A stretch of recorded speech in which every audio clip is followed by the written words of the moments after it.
What's up, everybody? It's your friend Leo Francis here, and welcome back to episode 2 of Nothing Tastes Sweeter Than Nostalgia. Today, I'll be doing a deep dive on sodas, new and old. I'll be tasting the new Pepsi Wild Cherries and Cream. I'll be bringing you a few updates in the world of soda. I'll be bringing you a very special edition of Does It Still Hit? And finally, I'll be running down 5 of my all-time favorite nostalgic sparkling beverages. So, crack yourself an ice-cold soft drink, and without further ado, let's dive right in.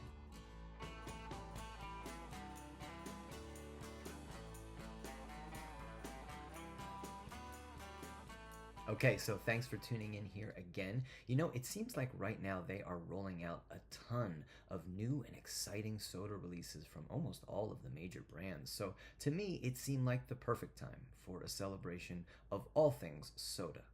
And what better way to kick it off than by cracking one open? So, let's get started.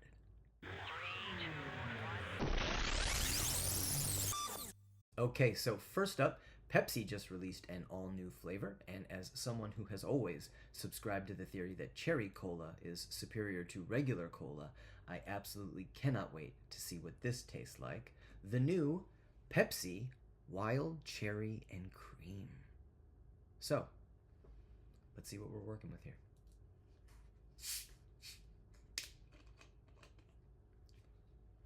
Cheers.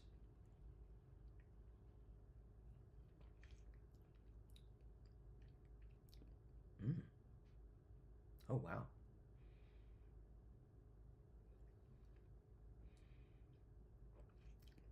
Oh, wow, that's really good.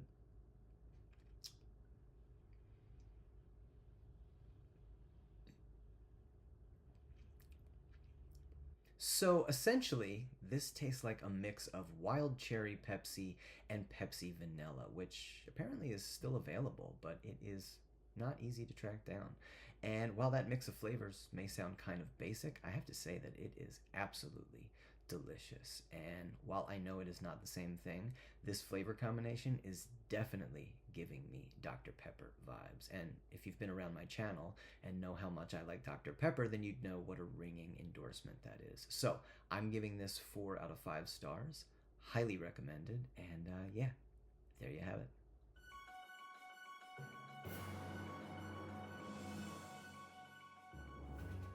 Now, in keeping with tonight's theme, I thought I would kick off the news section with a few updates in the world of soda. Dr. Pepper has introduced a new permanent addition to the product line with the release of Dr. Pepper Blackberry, which should be hitting store shelves as we speak. I got the opportunity to taste this a few days ago, and I am happy to report that I thoroughly enjoyed it. The blackberry is strong here, but Dr. Pepper is still the predominant flavor, and they complement each other really well. Now, the blackberry flavor is bright and super sweet, but the signature bite of the Dr. Pepper really cuts through and prevents it from tasting like cough syrup. So, while I think I still prefer the OG, I am excited that they are making this a permanent edition because I can definitely see myself reaching for this one again. And I gave this one 3.5 out of 5 stars. Next up, I am also understanding that due to popular demand, they will be bringing back last year's Dr. Pepper Creamy Coconut, though at this time it remains unclear whether this will be a permanent addition or possibly just a limited edition seasonal flavor that gets rolled out for summertime. But as someone who absolutely adored the Dr. Pepper Creamy Coconut, this has me excited, and I do hope that they bring it back in time for summer because it is the perfect beverage for those warmer weather months. In other junk food related news, we've just gotten word of another absolutely epic brand collaboration in the works, this time between Pop-Tarts and Girl Scout cookies. That's right, Pop-Tarts just announced 2 new upcoming flavors, Frosted Thin Mint and Frosted Coconut Caramel, aka the Samoa. Now, if you've been around my channel long enough, then I don't need to tell you what a massive fan I am of Pop-Tarts. And I can easily say that these are probably the most exciting new flavors to come out since the introduction of the S'mores Pop-Tart in the early 90s. Seriously, of all of the upcoming junk food on the horizon, these are probably the ones that I am most excited about. And in related news, Wendy's just announced their next flavor of Frosty, and here we have another collaboration with the Girl Scouts of America for the release of the upcoming Thin Mint Frosty. Now, this should actually be available in stores starting today, and as a person who loves both Wendy's Frosties and Thin Mints, I absolutely cannot wait to see what this tastes like. What about you? Will you be checking out the Wendy's Thin Mint Frosty? Let me know in the comments.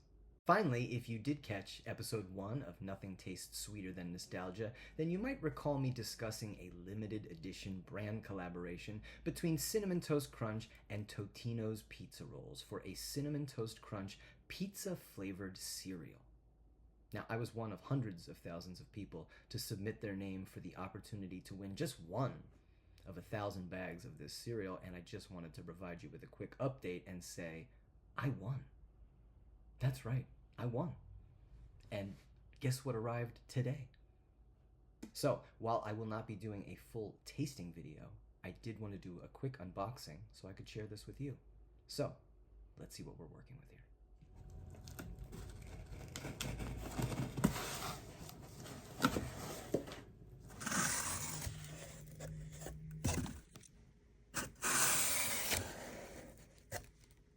There it is. There it is in all of its glory.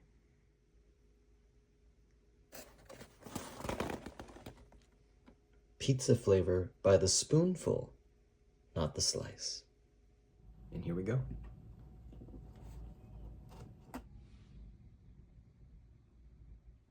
Okay, so that is what it looks like. As I said, I will be posting a full tasting and review video sometime next week, but in the meantime, I just wanted you to see it in all of its glory.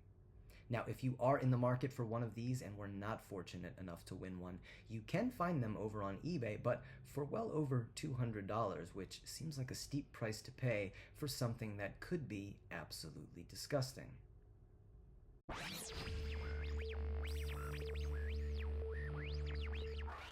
As I said in the first episode, my memories of my childhood are inextricably linked to the TV shows, movies, comic books, video games, and junk food that I was consuming at the time. And one of the things that I love so much about revisiting these things from my past is that sometimes something as simple as a taste, or a sound, or a smell can be like opening this little time capsule that instantly transports me back to these simpler times in my life. Now, when it comes to soda, if I'm being honest, I actually don't drink a lot of soda nowadays, outside of tasting new flavors for this channel. But when I was a kid, I could not get enough of it. I mean, I was absolutely obsessed. And with all of these new flavors of soda coming out, it got me thinking about how hype we used to get for new soda releases. So tonight I'll be running down 5 of my all-time favorite childhood sodas in no particular order, and yeah, let's get started. Up first, Crystal Pepsi. Created by PepsiCo in 1992 as a lighter and healthier alternative to their signature cola, Crystal Pepsi was a reaction to the clear craze, a marketing fad in the 80s and 90s in which consumers began associating transparency with purity. And as such, it affected the visual design of everything from our electronics to our beverages. Now, while I remember being a huge fan of Crystal Pepsi upon its release, this might be one of those instances in which I remember the hype surrounding the soda more than I remember about the actual taste of the soda. So I would love the opportunity to taste this one again. Now, over the years, they have hinted several times about the possibility of re-releasing this, even as recently as earlier this year in a starry social media campaign. So who knows? This could finally be the year that we get our wish. Next up, Orangina. While this drink, invented in Valencia, Spain, has been popular in Europe for the better part of a century, the version that we know in the US was originally launched under the name Aurelia before being officially re-released in 1985 under the name Orangina. Now, when I was a kid, I thought of Orangina as the height of class and fanciness, and I would always beg my mom to buy this for me. Now, I will always associate Orangina with the commercials, which made it feel like this upscale foreign beverage that was filled with mystique. And while it might not be quite as exotic as I once imagined, I will say it is and has always been just as tasty and refreshing as they made it look in the commercials. And that is why it will always be one of my all-time favorite sparkling beverages, and one I am extremely grateful is still available Up next, Jolt Cola. Originally released in 1985, the slogan for this one was all the sugar, twice the caffeine, and believe me, that is certainly one way to entice people to your brand. Now, I remember when I was a kid, Jolt Cola was a thing of legend. I mean, this wasn't your average Coke or Pepsi. There was something edgier and indeed more dangerous about Jolt Cola. I mean, they didn't even keep it in the same section as the rest of the sodas, right? It was separate. It was an outlier, and that almost taboo feeling made it even more exciting to drink. Now, despite its renegade status among the other colas, it did garner some mainstream attention with prominent placements in movies like Hackers, Wayne's World 2, Jurassic Park, and Gremlins 2, and it was even parodied on The Simpsons and Beavis and Butthead. So, needless to say, I was mildly obsessed with Jolt Cola, and as an adult, looking back, I do think it was wild that as a kid who was naturally wired and had insomnia, I gravitated towards a beverage that had twice the caffeine. But either way, while this has been discontinued for several years, Jolt Cola will always live on in the hearts and blood pressures of those of us who loved it. I think I had too much Jolt Cola. Up next, Apple Slice. Originally introduced in 1984 with a lemon-lime flavor intended to compete with Sprite and 7-Up, the original line of Slice sodas contained 10% real fruit juice, which I think is one of the many things that made them so popular with younger people. That and the awesome selection of flavors with everything from apple to mandarin to cherry cola. Now, over the years, they did start reducing the amount of real fruit juice in their sodas before removing it entirely, and admittedly, after that, the flavors just never hit as hard, you know? Now, while there were several flavors of sliced soda that were absolutely delicious, I will say none of them could ever match the crisp and refreshing taste of that OG apple slice. Now, for some reason, despite its popularity, Apple Slice only lasted on store shelves from 1986 to 1988 before disappearing completely. And I have to say that since then, the United States has been severely lacking a delicious apple soda on the market, which seems crazy to me. So, if you are like me and you are in the mood to revisit the OG Apple Slice, then a really good flavor comp is this. Apple Cidra. Now, while apple cidra does have some subtle notes of citrus, the apple flavor here is a spot-on flavor comparison. I mean, it absolutely takes me right back. So if you were a fan of Apple Slice back in the day, I would highly recommend checking this out. You should be able to find it online or at any of your local Asian grocery stores. And now if I could just find it in an awesome 80s can with a neon design, I'd be all set. Okay, and last but certainly not least on my list of 5 of my all-time favorite childhood sodas is Clearly Canadian. Originally introduced in 1987, this was considered to be the first new age beverage with an ad campaign, design, and marketing that framed it as this all-natural elixir that flowed from a beautiful mountain spring in Canada and derived its flavor from the natural essence of real fruit, when in actuality, it was just the first flavored sparkling water we had ever tasted.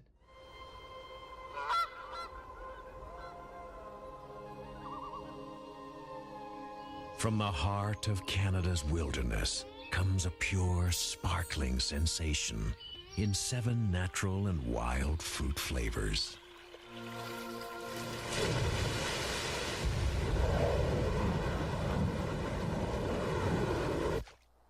Clearly Canadian. Let the water take you there. And don't get me wrong, while it was absolutely delicious and far superior to the La Croix or Bubbly brand sodas that we have on the market today, they were essentially the same thing. Now, I remember one time my grandmother must have found these on sale at the grocery store because she came home with a ton of them, and my cousin and I made it our mission to taste every single flavor, and I can still remember my favorite, Mountain Blackberry. I mean, this thing was absolutely delicious. It was crisp, it was refreshing, it was just the right mix of sweet and tart, and I still think about it all of the time. Now, the OG version of Clearly Canadian disappeared in the early 2000s. But just a few years ago, there was a crowdfunding campaign spearheaded by Rhett and Link over at Good Mythical Morning to get Clearly Canadian back into production. And guess what? They met their goal. So, just last year, we started seeing the re-release of some of the OG Clearly Canadian flavors. And guess what? I was able to track down a bottle of my favorite, Mountain Blackberry.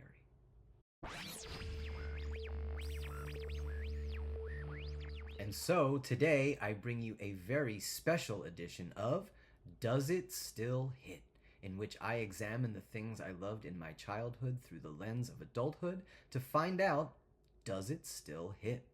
And today, I'll be finding out if the Mountain Blackberry flavor of Clearly Canadian still hits the same. Here it is, in all of its majestic beauty, but now let's see how it tastes. Cheers.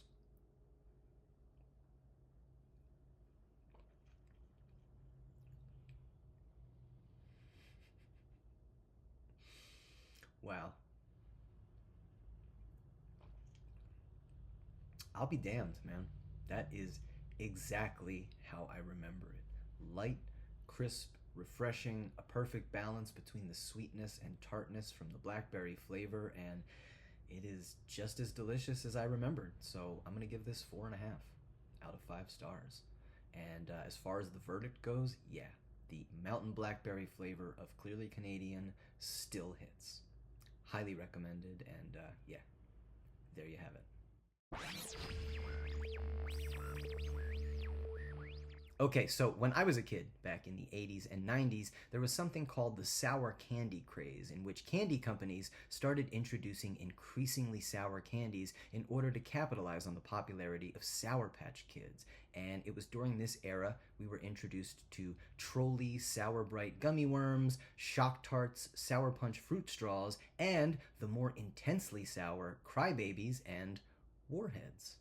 Originally created in Taiwan in 1975, Warheads were an extreme sour candy introduced to the United States in 1993 during the height of the sour candy craze, and I must say that Warheads were definitely vying for the title of most sour. I mean, these were more than just a candy. These were a challenge to be conquered. You know, these were a rite of passage. So when I saw that Warheads had put out a soda, I knew that I had to taste it. So I tracked down as many flavors as I could, and tonight I'll be tasting all 5 of these and ranking them. And without further ado, let's dive right in. Okay, let's start with the blue raspberry.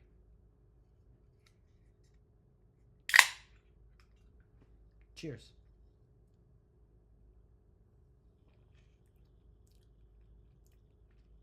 Mmm. Oh, wow. It is kind of sour.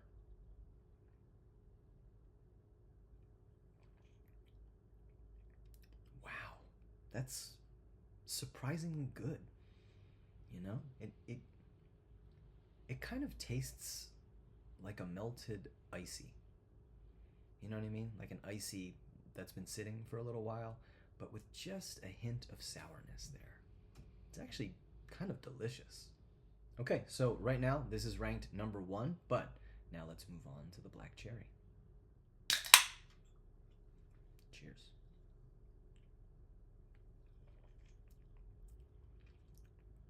Mmm. Wow. That one is even more intensely sour. Wow. Wow, that is holy. Mm. Yeah. So this one is even more syrupy, sweet, and intensely sour, but it's still absolutely delicious. So I'm actually going to put this in the number 1 spot, and we'll move blue raspberry down to the number 2 spot. Now let's move on to the green apple. Okay, here we go. Cheers.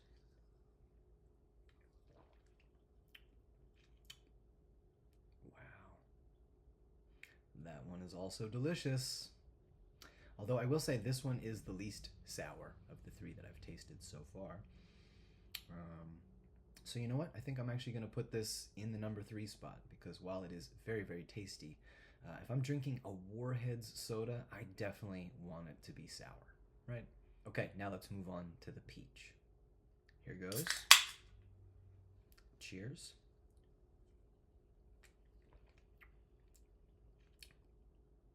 Wow. Wow. The flavor of peach here is so authentic. I mean, I don't think I've ever had a peach flavored soda before, and this is really, really, really delicious. My God. Yeah, you know what? I'm gonna put this one up at number 2. It's not quite as sour as I'd want it to be, but as far as the actual taste here, this one is just stunning. So yeah, I'm putting this one up at number 2.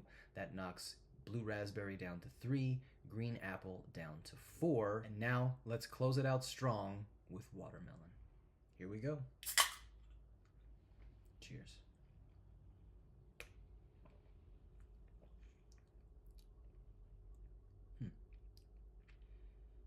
It's good. It's sour, but I'm actually not getting a strong watermelon flavor here.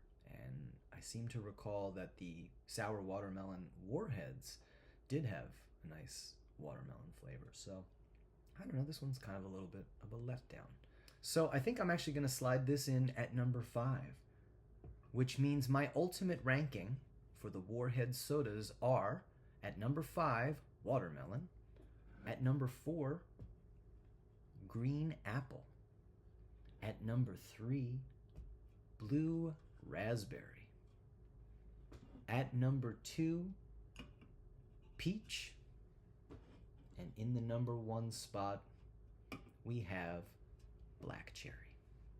Now, if you are a fan of Warheads candy, I would absolutely recommend picking these up if you see them in the wild. You will not be disappointed.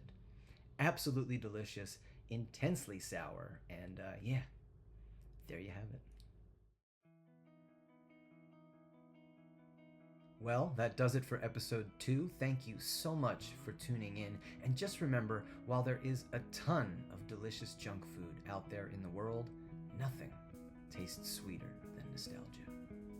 Thank you so much for checking me out. My name is Leo Francis, and I hope to see you back here soon. Peace.